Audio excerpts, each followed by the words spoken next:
Bueno, ahora sí, estamos grabando, así queda registro. Yo lo que les decía es que hoy vamos a ver algunas características de la luz, que es lo que nos permite ver los colores, pero también que exista la fotografía, ¿sí?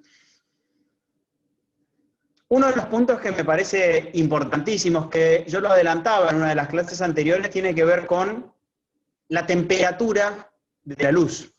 Y eso influye en los colores, como los percibimos, ¿sí? Chicos, no sé, se cortó mi conexión y ahí volví.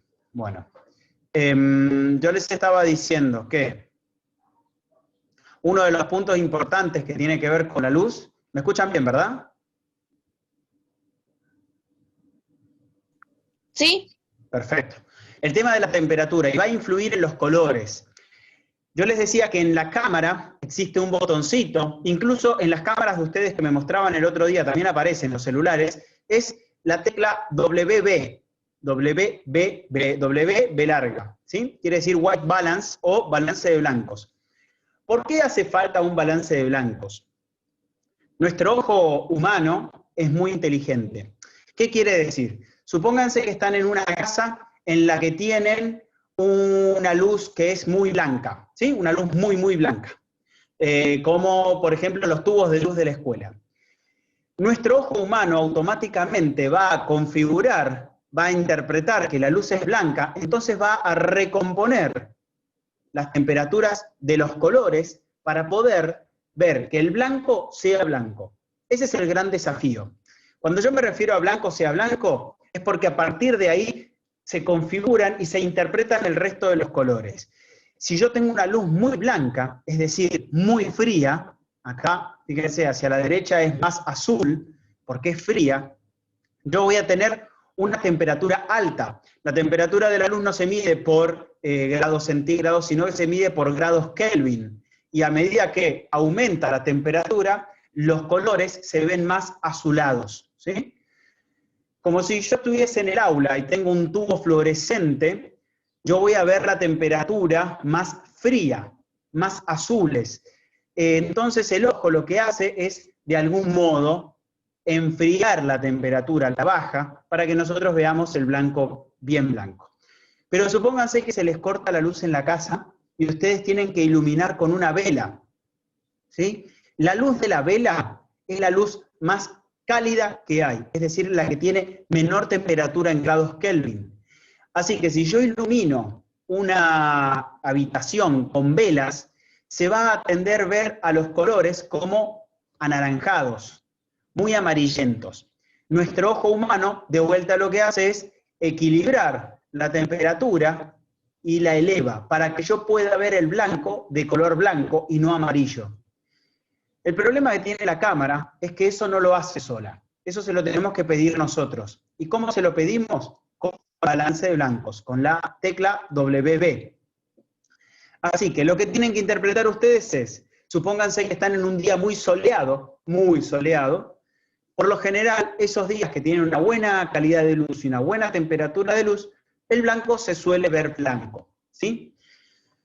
A lo sumo, si ustedes tienen dudas porque el color lo están viendo un poquitito más azulado de lo que debiera verse en el visor de la cámara, apretan la tecla del solcito y automáticamente la cámara se va a configurar para entender que la temperatura ronda los 5000 grados Kelvin, así que va a manejarse con esa referencia. Pero si en lugar de estar soleado, el día está nublado, yo les decía que el día nublado complica un poco las condiciones de la luz porque la vuelve más fría, eleva la temperatura de la luz y la lleva a 6000 o 7000 grados Kelvin. Así que si nosotros estamos en un día soleado, en la tecla de WB vamos a apretar la nubecita. ¿Y qué va a hacer la cámara? Va a decir, ok, la temperatura está muy fría, vamos a llevarla más a un punto medio para que el blanco se vea blanco, ¿sí? Existen en las cámaras, más que nada en las filmadoras, existe la posibilidad de lograr una corrección del balance de blanco en forma manual. ¿Por qué? Porque yo logro con mi ojo darme cuenta de si el blanco que estoy viendo por el visor de la cámara es efectivamente blanco o no. Quienes trabajamos en televisión, muchas veces ese balance de blancos lo hacemos en forma manual porque nos damos cuenta de que el balance de blancos automático de la cámara a través de la nubecita, el sol o la lamparita no es suficiente y no es muy preciso, ¿sí? Entonces, cuando ustedes trabajen en el modo pro o profesional de la cámara y tengan la posibilidad de configurar el balance de blancos en lugar de que sea automático, van a tener que ir seleccionando de acuerdo a las condiciones de la luz. Lo mismo si es en sombra o si es tungsteno. ¿Qué es tungsteno? Es la lamparita cálida, ¿sí? Yo, por ejemplo, en mi casa no me gusta tener lamparitas frías, es decir, que son blancas. Me gusta la lamparita que son más bien de colores amarillentos. Entonces, si yo me encuentro iluminado de noche por estas lamparitas, la foto que yo saque, si no configuro el balance de blanco, se va a ver toda amarillenta, como toda anaranjada. Las personas van a verse anaranjadas, los objetos se van a ver anaranjados, el blanco se va a ver anaranjado o amarillento. Así que para corregir eso, hago clic en la lamparita y automáticamente la temperatura se va a enfriar, va a subir los grados Kelvin y voy a ver el blanco como debe verse. Este punto tiene que ver entonces con la temperatura de la luz. ¿Se entendió esta cuestión? Sí, Pi. Bien, Sí. Bárbaro. Toby, ¿estás ahí? Sí. Perfecto, bárbaro. Bueno, así que hasta acá tenemos la cuestión de la temperatura de la luz. Ahora vamos a ver, ¿recuerdan los ángulos que teníamos? ¿Alguien los apuntes se puede fijar? ¿Qué ángulos de cámara teníamos? Vertical, horizontal. No, esos son encuadres. Son encuadres. El normal, sí, ok. normal es un ángulo. ¿Qué ángulo era el ángulo normal? ¿Qué Era característica? mirar de frente, ¿no? Mirar a la altura de los ojos, exactamente. Ahora mi cámara, ¿en qué ángulo está?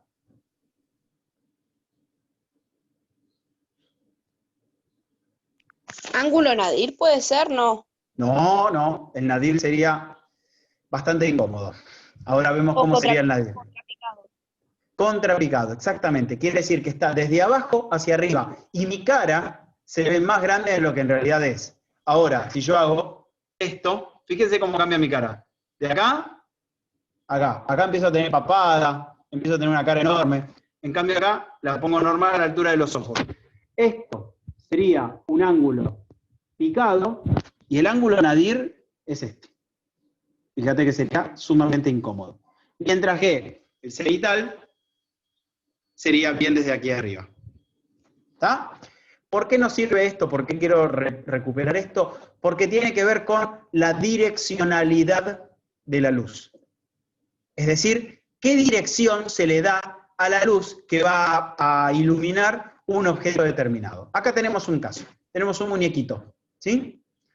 Acá tenemos, ¿cómo nos vamos a dar cuenta cuál es la luz que nosotros estamos utilizando? Por la sombra. Vamos a ver la sombra. Fíjense en este que yo estoy marcando, el del medio abajo. ¿Cómo se proyecta la sombra?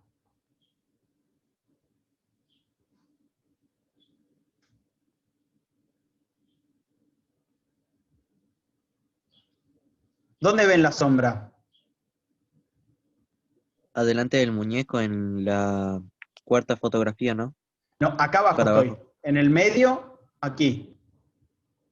En el medio abajo. Fíjense que la sombra está proyectada en el suelo, justo en el contorno donde está él. ¿Qué quiere decir esto?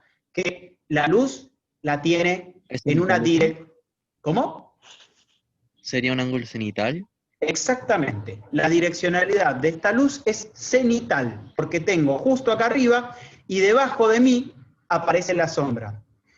Después, si nosotros tuviésemos esta luz de aquí, esta luz que está arriba a la derecha, es una luz frontal, porque se proyecta sobre el sujeto y la sombra va justo detrás de él. Mientras que abajo a la derecha y arriba en el medio se llama luz natural, luz lateral, porque la luz puede venir o de un costado, por ejemplo, en este caso, la luz está entrando de este costado, digamos, de la izquierda de la imagen, y la sombra se proyecta hacia la derecha, o al revés. La luz entra de la derecha y la sombra se proyecta hacia la izquierda. ¿Sí? Ahora lo que yo les quiero mostrar, acá teníamos el ejemplo, fíjense lo que decíamos recién, luz cenital. La luz, la lamparita de la luz está bien arriba de la persona, de la mujer, y se ilumina su frente, su nariz, pero el cuello no se ve. Acá tenemos la otra, que es la que podemos usar para una película de terror, por ejemplo. Una luz nadir, bien puesta abajo de la papada, donde se hacen unas sombras medio extrañas en el rostro. Y ahora lo que yo les quiero mostrar, un segundito.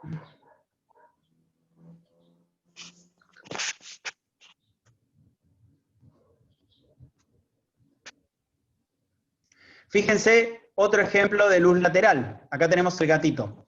El gatito tiene la mitad de la cara iluminada, la mitad de la cara en sombra. ¿Sí? La luz está entrando por la derecha y deja en sombra la otra mitad. Y este es un ejemplo muy importante, que se llama el contraluz. ¿Sí? Una luz que está al fondo. Para utilizar la luz de contraluz, tenemos que pensarla muy bien. ¿Por qué?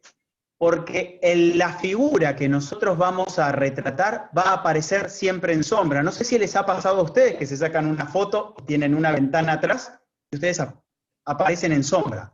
O tienen, por ejemplo, están en el parque, en el lago, y el sol está ubicado atrás, y ustedes sacan la foto y ustedes van a aparecer en sombra. Bueno, ¿por qué? Porque la fuente de luz está detrás nuestro. Así que esa fuente de luz va a ser más importante que la que nos llega a nosotros al cuerpo y vamos a aparecer en sombra. ¿Cuál es el problema? Es que si nosotros no pretendemos que la figura aparezca en sombra. Es decir, si nosotros queríamos verle la cara al Señor, bueno, elegimos muy mal la direccionalidad de la luz. Va a ser prácticamente imposible que a este Señor le podamos ver la cara. ¿Sí? ¿Por qué? Porque todo el fondo aparece lo que se llama quemado. ¿Cuándo está quemado algo? Cuando la luz es tan importante que no hay información aquí que se pueda recuperar. Yo podría llevar esta foto a un editor de imagen y tratar de mejorar un poco los niveles para que se vea mejor la cara del sujeto. Bueno, todo esto que está acá iluminado en un nivel blanco absoluto es irrecuperable. ¿Bien? Por eso, siempre es importante. ¿Se acuerdan que ustedes en la camarita el otro día veíamos que aparecía en la configuración de la exposición un signo más, una barra y un menos? Bueno, eso se llama exposímetro. ¿Qué me permite a mí? Que yo manualmente configure la imagen para que esté sobreexpuesta, es decir, con el símbolo más, lo llevo a una sobreexposición, que haya mayor cantidad de iluminación, o subexposición, lo llevo a una menor cantidad de iluminación. Por lo general, para los editores de imagen, lo mejor es que haya una subexposición, porque cuando hay una sobreexposición, hay ciertos valores que yo ya no puedo recuperar. Esto del fondo yo no lo podría arreglar. Va a verse lamentablemente así. Si acá había nubes, yo no las voy a ver. ¿Sí? En cambio, si yo hago una subexposición, es decir, que la foto se vea aún más oscura, yo hay algunos elementos que sí puedo recuperar con el editor de imagen. Así que tenemos que la direccionalidad de la luz, un segundito,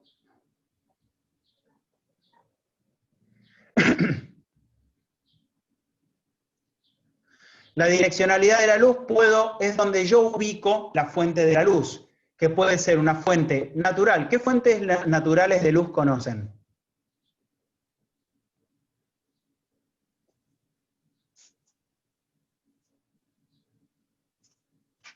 ¿A alguien se le ocurre alguna fuente natural de luz?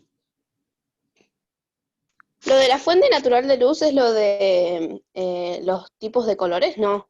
No, eso es la temperatura. Lo que yo estoy preguntando cuando hablamos de fuente es de dónde proviene la luz y cuáles son las fuentes naturales de luz que tenemos en el mundo. El sol, ¿no? El sol. El sol, perfecto. Esa es la fuente de luz natural más importante, ¿sí? La que tenemos durante el día. Ahora, ¿qué otras Un fuentes foco. de luz podemos tener? Naturales. Ah, ¿Alguna otra se le ocurre? Justo en esta época se puede llegar a ver. ¿La luna? La luna, exacto. La luna ahora dentro de una semana, más o menos, un par de días, llega a ser luna llena. Una luz de luna llena en una noche ilumina muchísimo, ¿sí? Y eso se puede convertir en nuestra fuente de iluminación. Podemos aprovecharla. Y cuando hay luna nueva, las estrellas, cuando están acumuladas, especialmente en una zona donde no hay iluminación artificial, o sea, por ejemplo, nos vamos al lago, una noche de luna nueva, es decir, que no se ve la luna, las estrellas a través de la Vía Láctea pueden convertirse en una fuente de luz, muy débil, pero pueden ser una fuente de luz. ¿Bien? Así que tenemos el Sol, la Luna, las estrellas, son fuentes de luz naturales.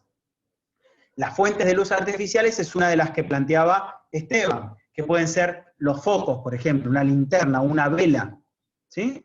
Todas esas herramientas técnicas nos permiten a nosotros iluminar artificialmente una situación. Y yo, de acuerdo a la direccionalidad que le dé, a la posición que le dé en relación al objeto, es el tipo de dirección que yo le voy a dar. Puede ser frontal, si la tengo la luz de frente, por ejemplo. Miren, ahora, yo voy a abrir la cortina y acá tengo una luz frontal. Me está iluminando directamente la cara, ¿sí? Bien fuerte. Puedo tener una luz acá arriba mío, no sé si ven, tengo una lamparita. Si yo me ilumino ahí, voy a tener una luz cenital. Después puedo tener una luz lateral de un costado o del otro costado. ¿Bien? Son luces laterales. O puedo tener un contraluz, que la luz la tenga aquí de fondo. ¿Sí? Ahí tenemos como varias opciones. Después tenemos, bueno, la otra que veíamos recién, la luz nadir, es más rara, que ponemos abajo nuestro. Ahora, un último elemento que nos queda de las luces, de la luz, tiene que ver con la potencia de la luz. Esperen que quiero buscar. La intensidad de la luz. Puede ser una luz dura o una luz más blanda o suave. Fíjense en la diferencia. La luz dura es esa luz bien de un día soleado que va a marcar claramente los contornos de las sombras. Acá tenemos bien marcados el borde de las sombras de esta modelo. Las sombras están bien nítidamente diferenciadas en el rostro de ella. Incluso hay una parte que está iluminada y otra parte que está en sombra. En cambio, cuando la luz es más suave, cuando yo la he filtrado quizás, por ejemplo, a través de una cortina, fíjense mi cara, la diferencia. Acá tendríamos una luz suave, y cuando yo abro la cortina, ya la luz es más marcada. Mi cara ya aparece mitad en sombra, mitad en luz, pero si yo la pongo más tenue, yo le pongo un filtro, como puede llegar a ser una cortina clarita, la luz ya, los cortes de la sombra están cada vez más difusos. Vamos a ver otro ejemplo. Tenemos una luz dura en una estatua, marcadas las sombras, porque acá tenemos una luz lateral que le está marcando la sombra de la nariz, la sombra de la cabeza, y el resto bien, bien iluminado, mientras que una luz semidifusa puede ser filtrada, por ejemplo, incluso un día nublado, tiene luces difusas o suaves, o podemos poner algún tipo de filtro sobre la luz, alguna pantalla, por ejemplo, o algún papel, esos papeles manteca, como los papeles de calcar, si yo lo pongo adelante de una lamparita, voy a volver esa luz que sea más difusa o suave, ¿sí? Bien. Así que lo que yo quiero que tengan en cuenta es que si utilizo la luz dura, es para marcar las facciones de la cara, para lograr una diferenciación bien nítida entre la zona iluminada y la zona en sombra. Mientras que si logro una luz suave o difusa, yo voy a poner toda la luz que va a impactar en el personaje de forma más pareja, ¿sí? Va a estar menos diferenciada. Así que yo puedo, de algún modo, adaptar esas fuentes de luz, ya sean naturales o artificiales, y volver una luz más dura o una luz más suave. Si la dirección de la luz es frontal, seguramente sea más dura que una luz que pueda llegar a estar un poco más alejada. ¿Sí? Bien, y el último punto que quiero que veamos es esto. Si yo quiero hacer fotografía de estudio y quiero lograr una buena iluminación de mi personaje, que tenga una buena iluminación y que pueda despegarse del fondo, por ejemplo, vamos a utilizar lo que se llama el sistema de 3 puntos de iluminación. ¿Sí? En el medio tenemos... Bueno, no sé, se me está cortando y vuelve. ¿Me escuchan bien ahí? Ahí sí. Bien, perfecto. Yo les decía, estamos con el sistema de 3 puntos de iluminación. Tenemos aquí la cámara en el medio del personaje, directamente sobre el personaje.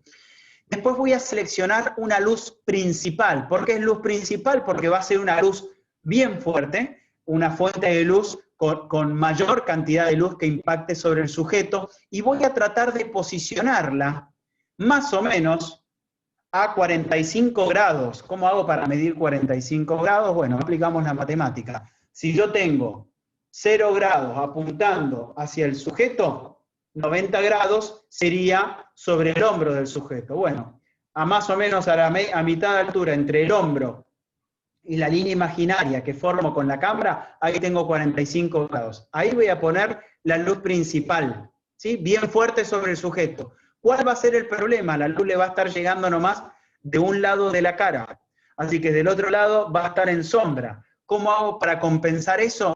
Bueno, puedo poner una luz de relleno. Por lo general, la luz de relleno es una luz más suave, que puede estar atenuada con una pantalla. ¿Bien? Entonces yo la voy a colocar en el otro sentido, ¿sí? A los otros 45 grados.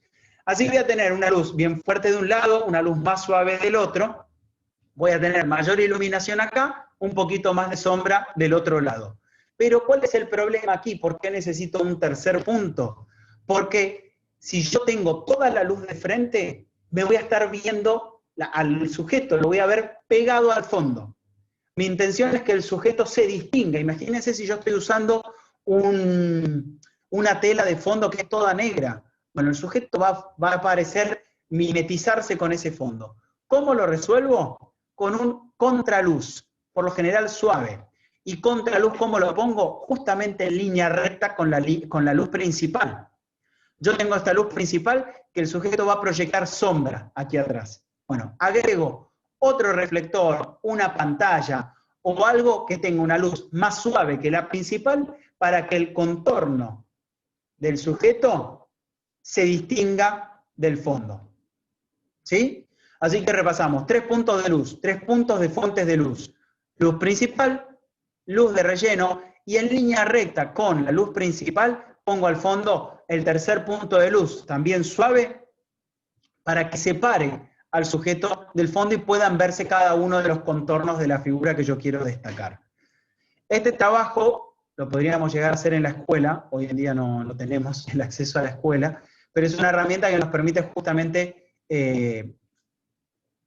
lograr fotografías, imágenes de estudio de buena calidad y con buena iluminación. ¿Se entendió la cuestión de los 3 puntos de luz?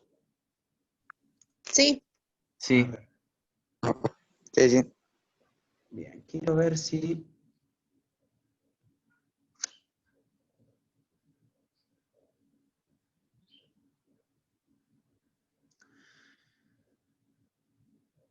Les voy a poner un ejemplo en el que no figura una luz, un contraluz, digamos, ¿no? Un reflector que esté a la espalda de la chica. Fíjense que yo, al no tener una luz, primero no tiene una luz frontal, ¿no? Tiene una luz cenital. Pero si yo agregara una luz aquí en el fondo, una iluminación, todo su contorno del brazo se vería bien destacado. Yo lo podría distinguir. Acá el brazo de ella se pierde con lo que veo en el fondo. Bueno, ahí estoy perdiendo información y es una verdadera pena. ¿Sí?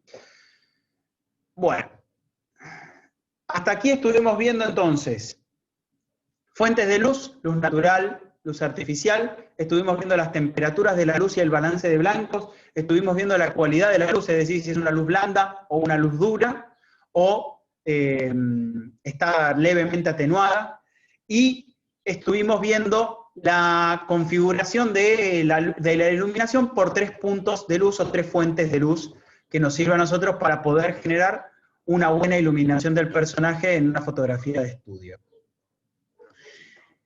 Yo les quiero compartir, bueno, acá vamos a dejar de grabar.